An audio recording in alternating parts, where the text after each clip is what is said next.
Bueno, como ya rezamos, no voy a volver a rezar. Simplemente quiero... Ya. Ok, vamos a ver ahora a María en el Nuevo Testamento. Como les decía,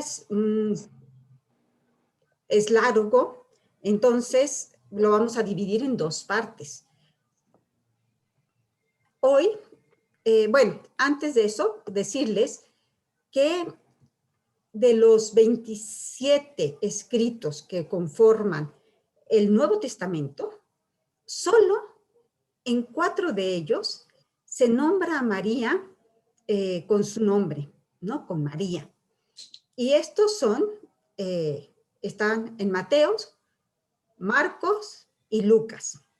Y los Hechos de los Apóstoles, que es de Lucas, como ustedes saben. En el Evangelio de San Juan, cuando se habla de María, no se habla nunca de María por su nombre, sino que se le llama como la madre de Jesús o su madre. Por lo tanto, la figura de María del Nuevo Testamento es la que nos han dado los evangelistas. Y cuando quiero decir evangelistas, me refiero no a los evangelios, sino a los evangelistas. ¿Por qué? Porque como ustedes saben, San Juan, además de tener el Evangelio de San Juan, tiene el Apocalipsis, en el que también se habla de María. Y San Lucas, además de tener el Evangelio de Lucas, tiene los Hechos de los Apóstoles. Entonces, María solo es nombrada por estos 4 personas. Es cierto que San Pablo, en una ocasión en Gálatas, dice que Jesús es nacido de una mujer, nacido bajo la ley. Pero es todo lo que dice. Realmente, la mariología viene de los evangelistas. Y lo que vamos a hacer nosotros es ir cada evangelista nombrando lo que dice de María. Y hoy espero ver a Mateo, Marcos y Lucas. ¿Ok? Vamos a empezar con San Marcos. San Marcos es el evangelista que menos habla de la Santísima Virgen. Y en todo su evangelio solo aparece María en 2 pasajes.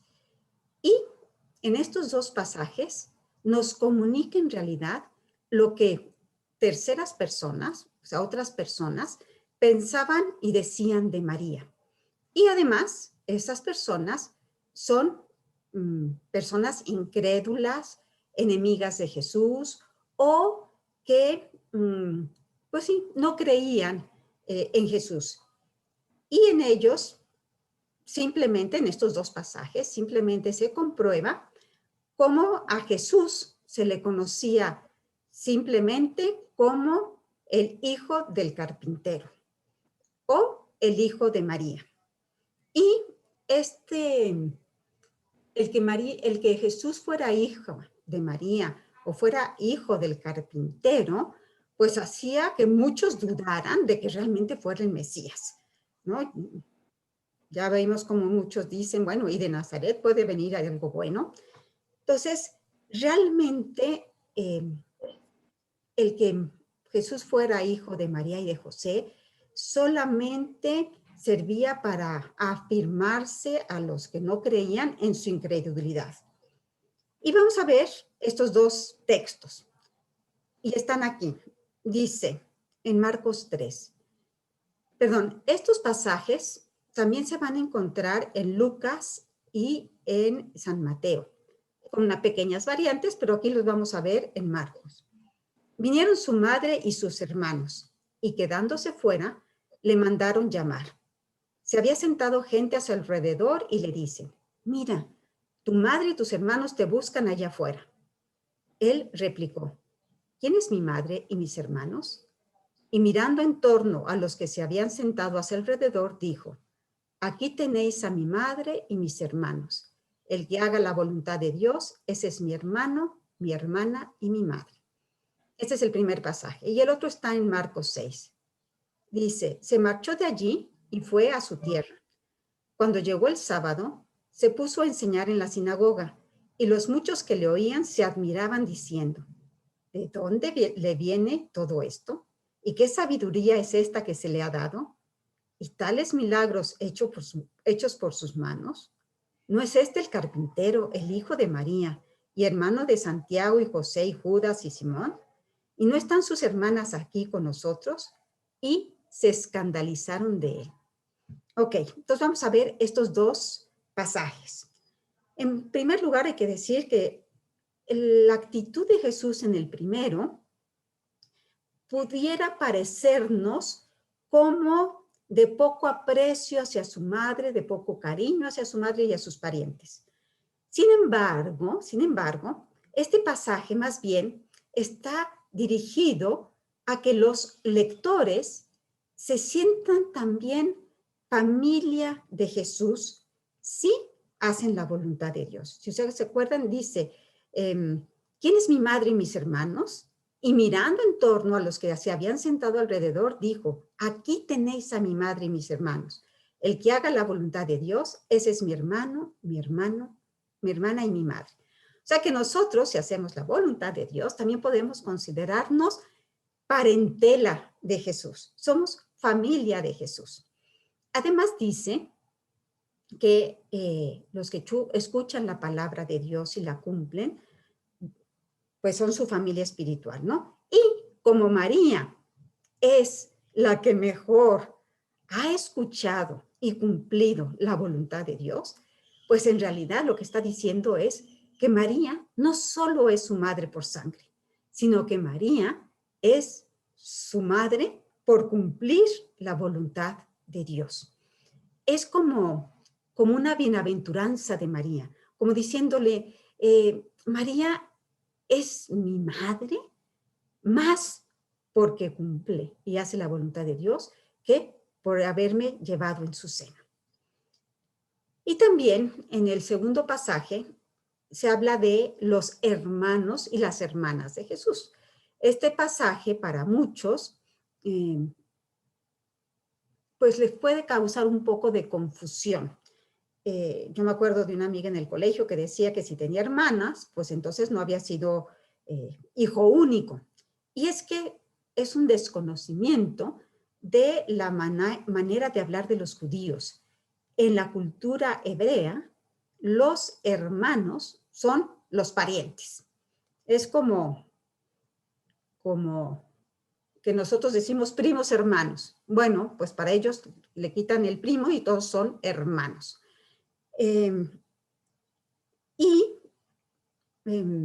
Esto no hay que malinterpretarlo, ¿no? Porque si no, se le quitaría a María el que fuera virgen. Entonces es importante eso, tenerlo en cuenta. Entonces, después de ver como ven, son dos pasajes sencillos, pasamos a San Mateo. En San Mateo ya aparece más veces la Santísima Virgen. El Evangelio de San Mateo, como ustedes saben, es un evangelio que está escrito para los judíos. Y por lo tanto, San Mateo busca narrar cómo en Jesús se cumplen todas las profecías del Antiguo Testamento. Y por eso va a repetir en varias ocasiones para que se cumplieran las escrituras. Y entonces dice algo, ¿no?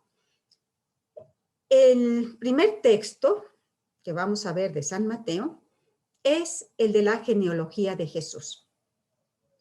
En este pasaje, que cuando lo leen en la iglesia, uno dice, ay, no, qué horror de pasaje, o que lo quiere meditar, y dije, ¿yo ahora qué medito yo con esto, no? Abraham engendró a Jacob, y Jacob engendró, y ahí se va, ¿no? Puros nombres. Bueno, con esta genealogía, San Mateo lo que quiere es, por un lado, decir que en Jesús se cumple la profecía de que el Mesías iba a nacer de la casa de David, de la casa de Judá, iba a ser descendente de Abraham.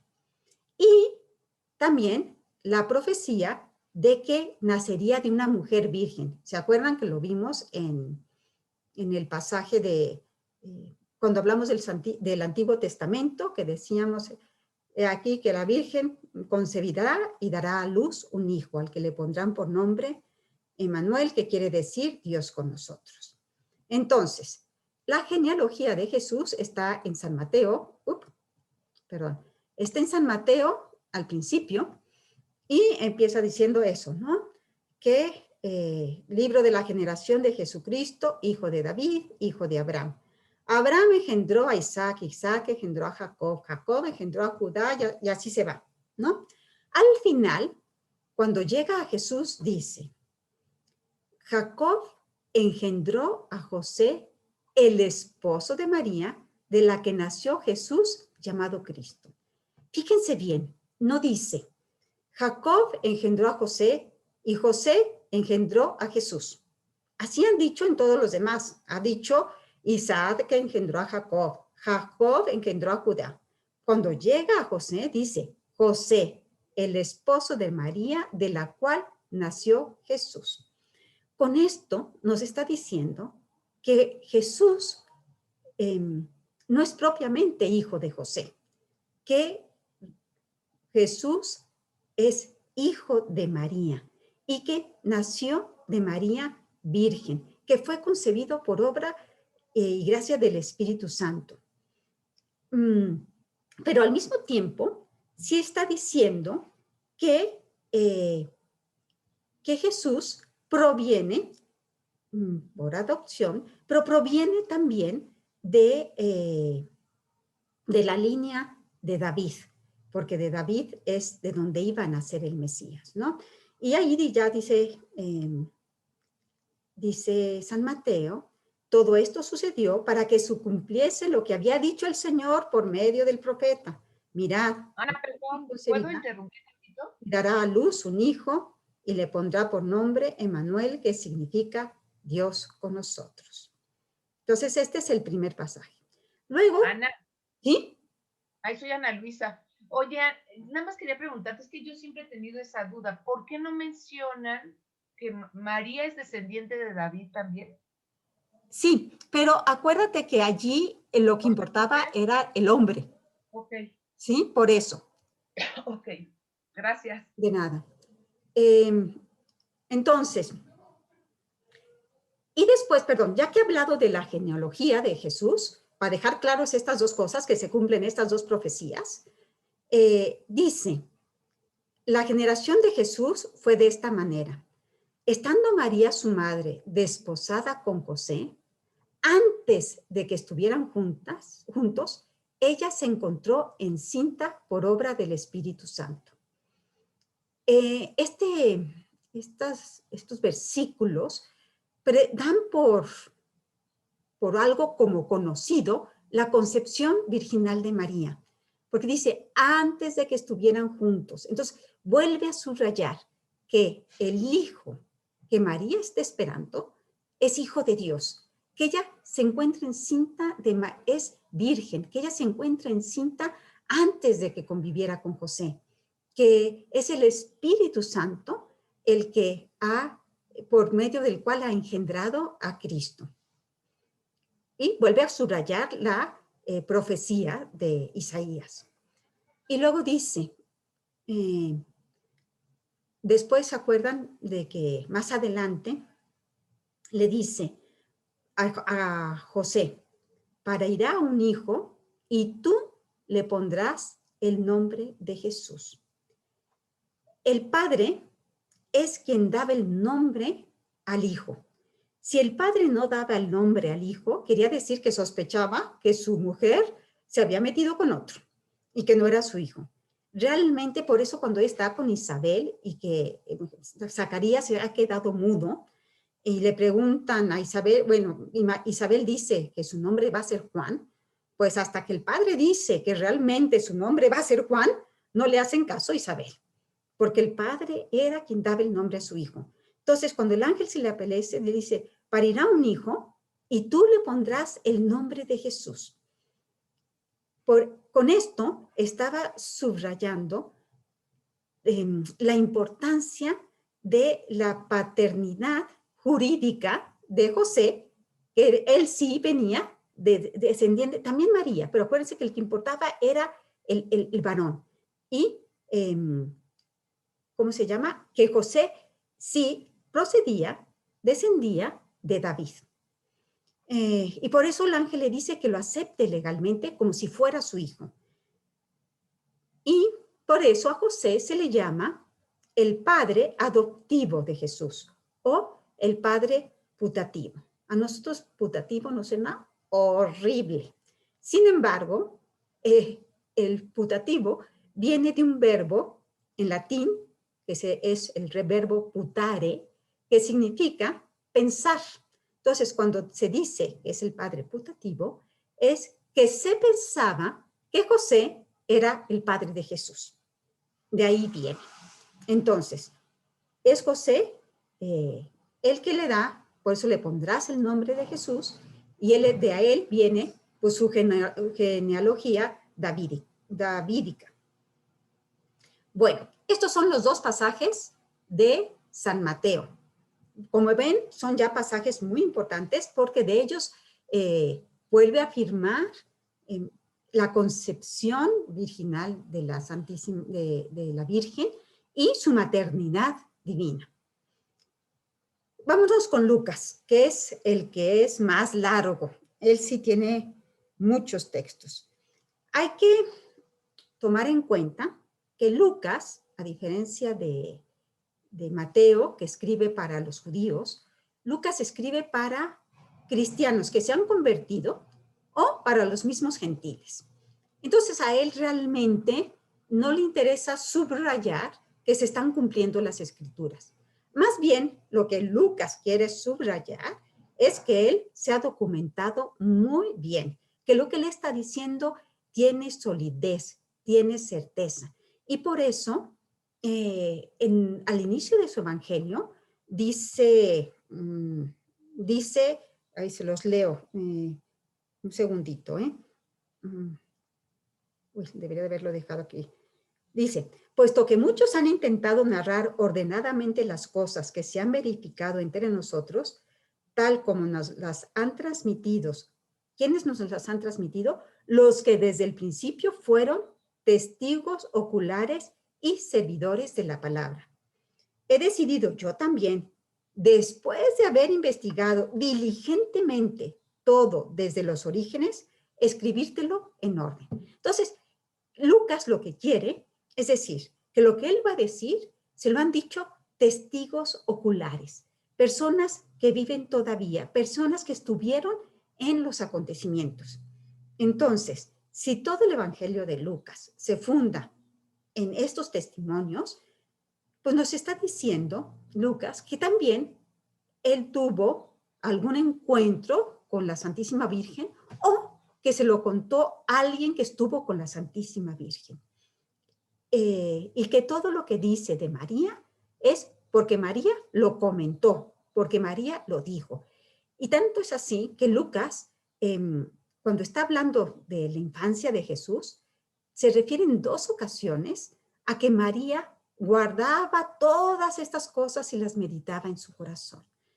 Como que Lucas nos quiere subrayar que María se acordaba muy bien. ¿Por qué? Porque María lo había realmente guardado y dándole vueltas y le volvía a dar vueltas y lo meditaba en su corazón.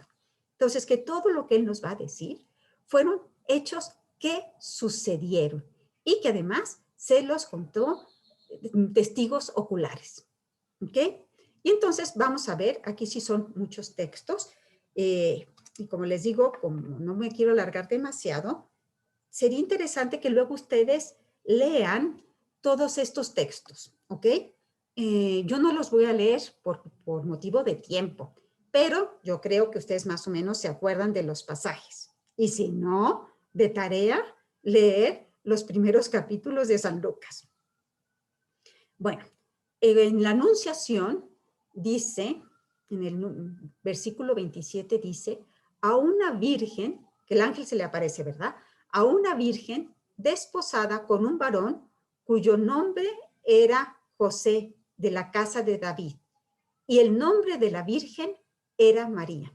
Si ustedes se fijan, en este simple versículo en 2 ocasiones comenta que era virgen. Era algo, si ustedes se fijan en San Mateo, si se fijan en San Lucas, como que era algo que en las primeras comunidades de cristianos era algo como conocido, algo que se daba ya por hecho.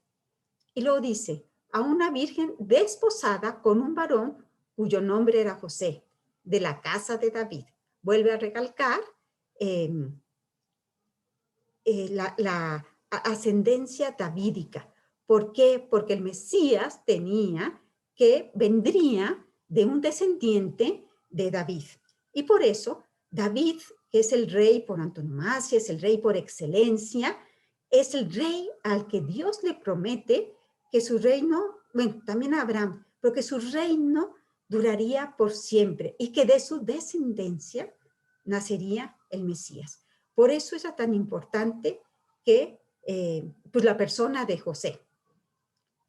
Después, en el versículo 28 dice, cuando entró el ángel, le dijo, alégrate llena de gracia, el Señor está contigo.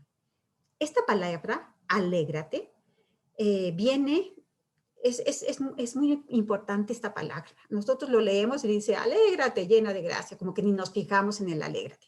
Sin embargo, esta viene de una palabra que es jaire.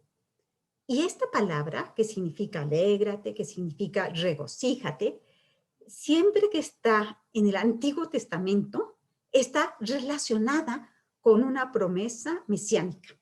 Y entonces, por ejemplo, si vemos en Zacarías 9:9 dice, exulta, hija de Sión, salta de júbilo, hija de Jerusalén, pues viene a ti tu rey, justo y salvador.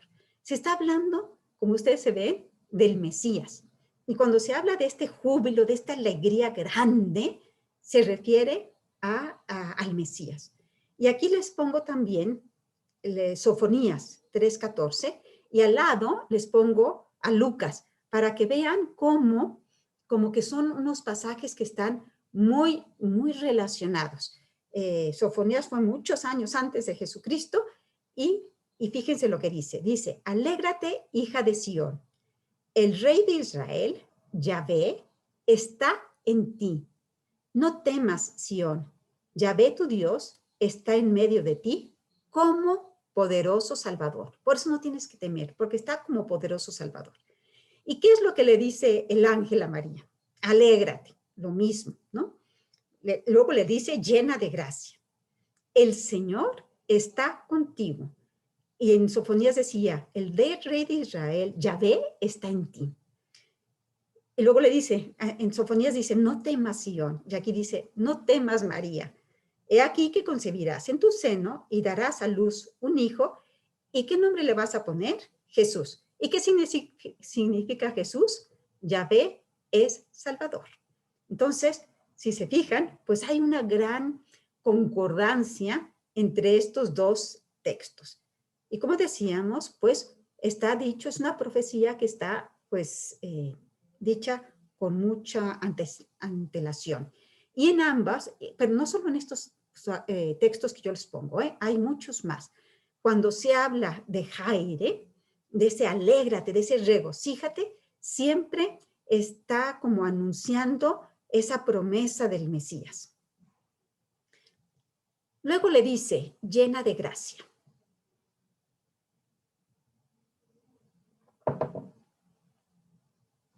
Llena de gracia, que también viene del griego que charitomene, es una palabra que significa hecha abundantemente objeto de la gracia. Significa la plenitud de gracia, es decir, exclusión de todo pecado personal y pecado original. O sea, plenitud de gracia quiere decir que no hay pecado, que está llena de gracia, que no hay ni brizna de ningún tipo de pecado. Y también nos está diciendo que María no está llena de gracia en ese momento, que no es, en ese momento no es que se le esté llenando de gracias, sino que María ya está llena de gracia y lo está desde el pasado, que Dios la llenó de gracia desde su concepción. María pues ha recibido la plenitud de la gracia en virtud de que iba a ser elegida como Madre de Dios. Y por eso es la toda santa, la toda llena de Dios, la toda llena de gracia. Este vocablo, que Charitomene, jamás se le dice en la Sagrada Escritura a nadie más. Nadie más en la Sagrada Escritura, por más buenos que hayan sido, por más importantes que hayan sido en la Sagrada Escritura, San Pedro, Abraham, yo qué sé, jamás a nadie se le dice que Charitomene. Es decir, aunque hayan sido bautizados, aunque hayan sido bajado el Espíritu Santo, aunque nadie más que a la Santísima Virgen se le da este nombre, de la llena de gracia. Entonces, cuando le dice, alégrate llena, o sea, realmente María sí se turba, porque ¿por qué me estás diciendo semejante cosas, no? Luego le dice, concebirás y le pondrás por nombre. Concebirás, es decir, la gestación, el embarazo, el parto van a ser algo real. No es algo como que de repente después Jesús se aparece. No, no, no. María realmente tuvo en su seno primero un embrioncito y luego un feto. O sea, realmente dio a luz a un bebé, ¿no? Luego, en el 34, cuando María le dice, pero es que yo no conozco varón, acuérdense que antes han dicho que ya María estaba prometida con José. Todavía no vivían juntos, pero estaba prometida con José. Entonces María no podía decir, no conozco varón. Sí lo dice en el sentido de que no conoce varón, es decir, que no ha tenido ninguna relación sexual con varón. Pero también en esto la Iglesia ha interpretado la intención de María de permanecer siempre virgen. En este no conozco varón, pues cuando en realidad pues sí conocía varón, ¿no? Y luego dice en el 35, el Espíritu Santo vendrá sobre ti y el poder del Altísimo te cubrirá con su sombra. Es decir, el que va a venir es el Espíritu Santo, es el que va a venir. Y es el poder del Altísimo el que te va a cubrir con su sombra. Acuérdense que en el Antiguo Testamento la sombra, la nube, indicaba la presencia de Dios. Cuando en el campamento de los israelitas, la nube se posaba en el campamento. Y mientras la nube estuviera posada en el campamento, los judíos no avanzaban, o sea, los israelitas no caminaban. ¿Por qué? Porque ahí estaba la presencia de Dios. Y lo mismo cuando Abraham subía a la montaña, le la cubría la montaña una nube, ¿no? Lo mismo cuando a Jesús en la transfiguración se presenta a Dios, también dice que una voz salió de la nube. ¿Por qué? Porque la nube, esta sombra, indicaba la presencia de Dios. Entonces, cuando aquí dice, el Altísimo te cubrirá con su sombra, es realmente que la presencia de Dios estaba cubriendo a María. Y luego dice el ángel, ¿no? Por eso el santo que va a nacer será llamado Hijo de Dios. O sea, quien va a nacer de María es Hijo de Dios. El que está en el seno de María realmente es Hijo de Dios. Y por eso María realmente es Madre de Dios. No se dice, no le dice el ángel, y el que va a nacer de ti, después va a llegar a ser hijo de Dios. No, es hijo de Dios. Y por eso se le va a llamar hijo de Dios, porque es hijo de Dios. Realmente está volviendo a recalcar la maternidad divina de María. Y todos estos textos son muy importantes para cuando hablemos de los dogmas. Como ustedes se pueden dar cuenta, los dogmas no se los saca la iglesia de la manga, sino que se los saca de la Sagrada Escritura.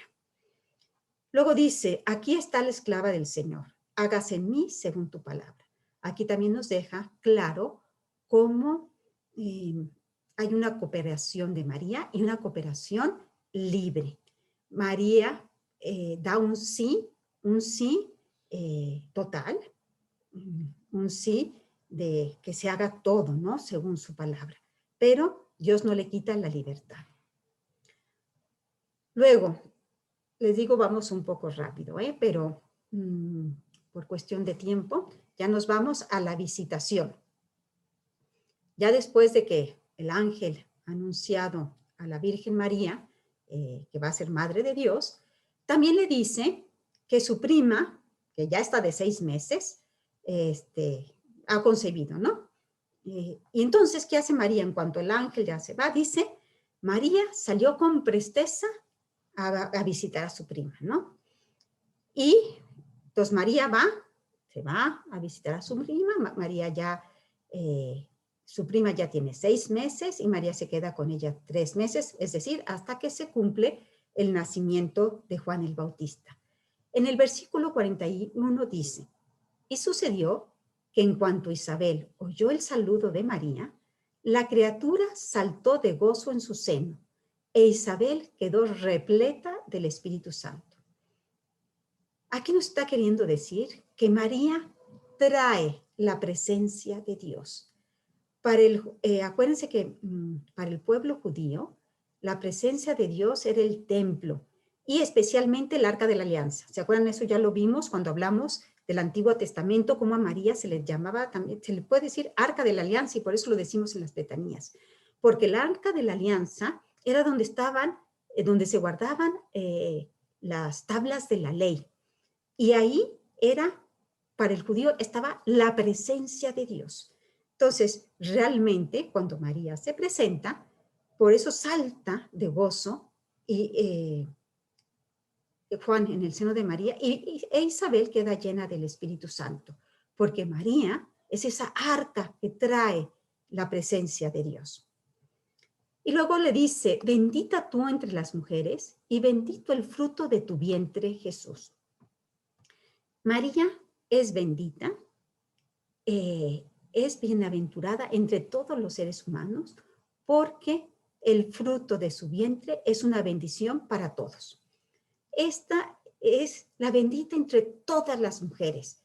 Es más excelente que Sara, es más excelente que Ana, es más, o sea, Sara, acuérdense que era de donde vendría el hijo de la promesa, o sea, Abraham ya era viejito y por fin tienen a Isaac. Y pues Sara, pues imagínense qué importante Sara, o Ana, la madre de Samuel, o Raquel, o Judith, todas las mujeres del Antiguo Testamento que son importantes, que Isabel, no, nada. María es la bendita entre todas las mujeres. Es decir, no hay ninguna otra que sea tan excelsa, que sea tan grande, que sea tan excelente. Tiene la suprema dignidad porque ella no fue elegida para traer al precursor. Ella no fue elegida para traer al hijo de Abraham. Fue la elegida para la misión más grande, para traer a Dios mismo al mundo. Y le dice Isabel, la madre de mi Señor. Ahí se vuelve a entrever claramente como el reconocimiento de que es la madre de Dios. Se reconoce la maternidad divina. Luego viene el Magnificat. Sería, como les digo, luego ustedes lo leen con calma, pero ya con estos elementos, teniendo en cuenta estos elementos. El texto del Magnificat está inspirado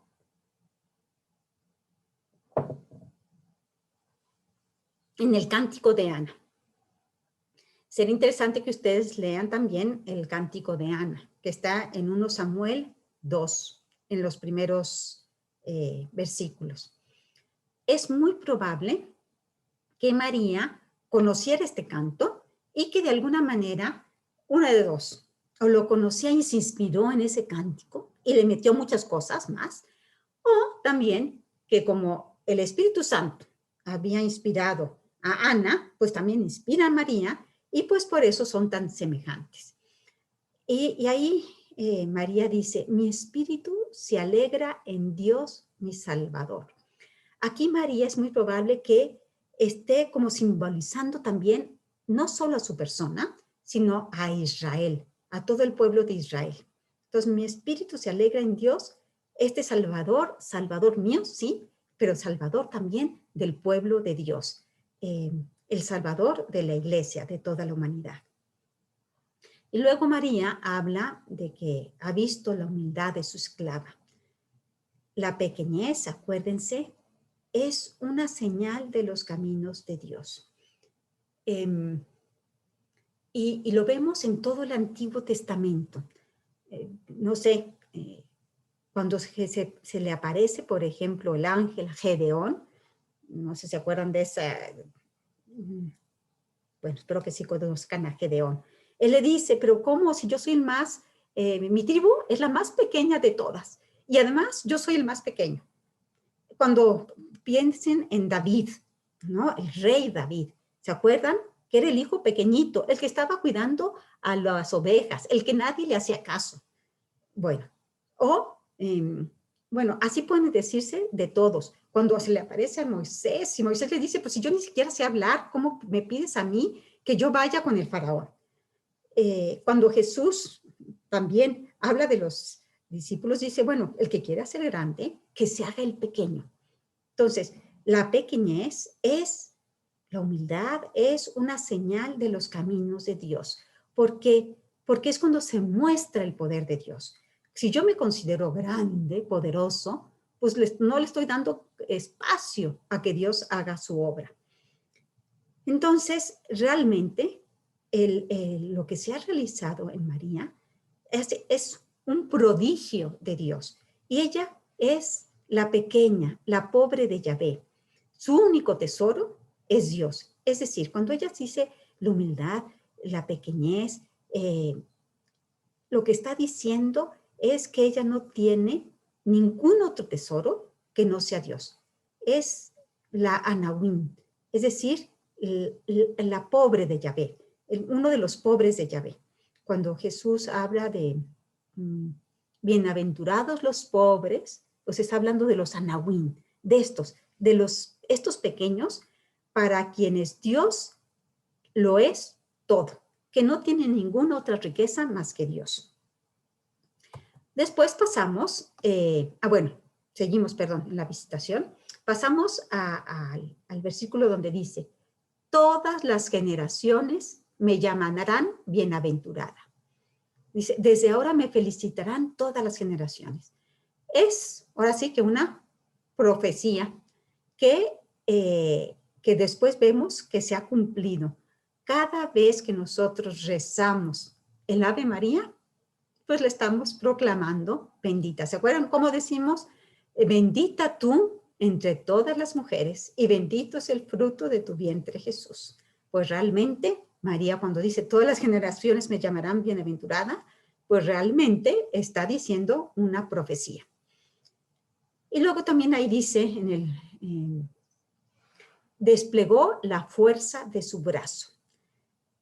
Cuando en el Antiguo Testamento se llama la fuerza del brazo de Dios, se está haciendo referente a esos momentos, en esos momentos como fuertes de la acción de Dios. No sé, cuando se separa el mar en dos, es la fuerza del poder de Dios, del brazo de Dios. Entonces, realmente, María está diciendo que en ella Dios es el que está obrando las maravillas. Pasamos ahora sí al nacimiento de Jesús. Y dice en Lucas 2, ¿no? Está todo el nacimiento, y dice, y parió a su hijo primogénito. Entonces, primero decir parió, es decir, hubo un nacimiento real, parió. Lo que significa la palabra parió, pues eso, ¿no? Eso es lo que pasó con María. Hubo un parto, y el fruto de ese parto es la persona, es una persona divina. Pues eso, quien nace es verdadero Dios y verdadero hombre. Pero acuérdense que la persona es divina, con dos naturalezas. Pero a quien María pare es a una persona y esa persona es divina. Para algunos puede la palabra primogénito puede causarles algún como problema, ¿no? Como diciendo, pues es que si fue el primero, que está queriendo decir que hubo segundos y terceros. No, no, no. Cuando está diciendo primogénito, simplemente está diciendo primogénito, es decir, que es el primero. Y dice primogénito porque acuérdense que para los judíos el primogénito era muy importante. Los segundos, los terceros, los cuartos ya no eran tan importantes. El primogénito era el que tenía que, era tan importante que era el que se tenía que consagrar al Señor y era el que se ofrecían al Señor. Por eso María va al templo después para presentar a Jesús, porque es el primogénito. Con eso quiere decir que es el primero y el único, pero el primero, es el primogénito. Acuérdense que como, pues sí, ¿no? La progenitura era una cosa muy importante en Israel. Entonces, con eso parió a su hijo primogénito, simplemente porque está queriendo decir que es el uno, ¿no? El número uno. Y por eso después María irá al templo a consagrarlo.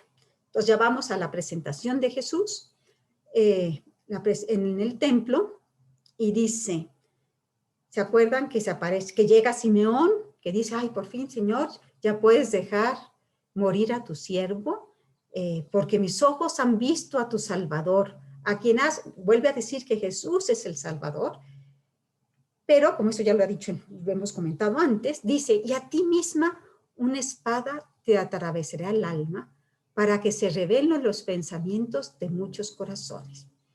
Hace referencia a los dolores que sufrirá María y cómo María va a participar de los sufrimientos de su hijo, de Jesús, que va a estar asociada a María de una manera muy particular a la pasión de su hijo. Y después habla, cuando está ya Jesús en medio de los doctores, dice, ¿te acuerdan? Después de que se pierde el hijo y que regresan y que después de 3 días lo encuentran en el templo, se dice ya que Jesús le dice, bueno, no sabías que yo tengo que estar haciendo las cosas de mi Padre, y que Jesús se dice hijo de Dios, porque pues claro, su padre José, pues claramente no era. Dice, María conservaba todas estas cosas meditándolas en su corazón.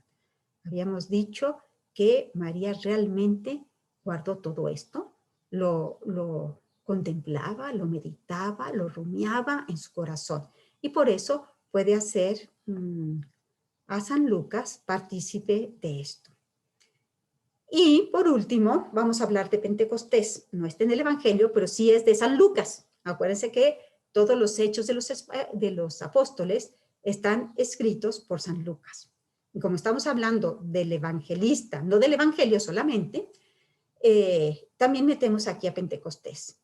Y en Pentecostés, en Hechos 1:14 dice, todos ellos, es decir, todos los apóstoles, perseveraban unánimes en la oración junto con algunas mujeres y María, la madre de Jesús, y con sus hermanos. Este es importante nada más porque menciona que María está en Pentecostés. Y acuérdense ustedes que Pentecostés es el nacimiento de la iglesia. Ahí es cuando nace la iglesia. Entonces, el que María esté en Pentecostés, pues nos está diciendo, sí, que María es la madre de Jesús, pero también María es la madre de la iglesia. Y con esto, movemos un poquito rápido. Uy, tan rápido que ahora hasta me quedó tiempo. Pero bueno, voy a poner pausa a la grabación y para ver si hay preguntas. Ahora sí. No sé si te queden dudas. Ay, no, yo no quiero que esté grabándose.